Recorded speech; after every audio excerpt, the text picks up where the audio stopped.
Les enquêteurs Cossette et Huard, qui eux étaient en charge du dossier en 90, refusent de nous rencontrer pour parler des différentes fautes qu'il y a à ce dossier-là. C'est certain que ça ne nous empêchera pas de continuer à chercher, à comprendre comment une enquête comme ça, qui semble avoir été bâclée, a pu mener à des accusations de meurtre au premier degré.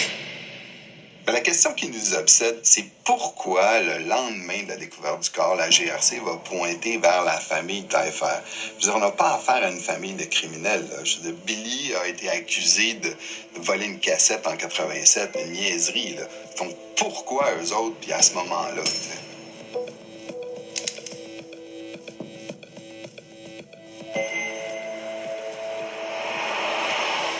Je suis Michael Harvey.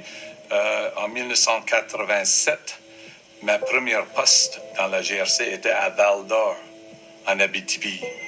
Puis la plupart de notre travail, c'était de faire des enquêtes sur des infractions comme sur les lois fédérales, surtout sur les drogues.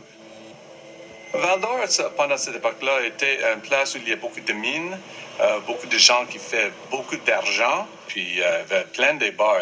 À chaque bar, il y avait, on faisait des descentes dans chaque des bars, il y avait toujours des stupéfiants trouvés dedans. Puis on travaillait très proche avec les policiers, le Sûreté du Québec, le Sûreté municipale de Val-d'Or. On travaillait tous ensemble parce qu'on n'avait pas grand nombre de ressources. Puis c'était beaucoup de travail pour nous autres, oui.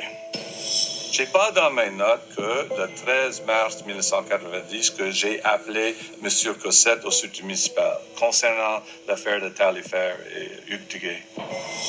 Je me souviens que le 15 mars 1990, j'ai eu un appel de Michel Cossette. Il m'a demandé si je peux recevoir des informations sur Billy Taillefer.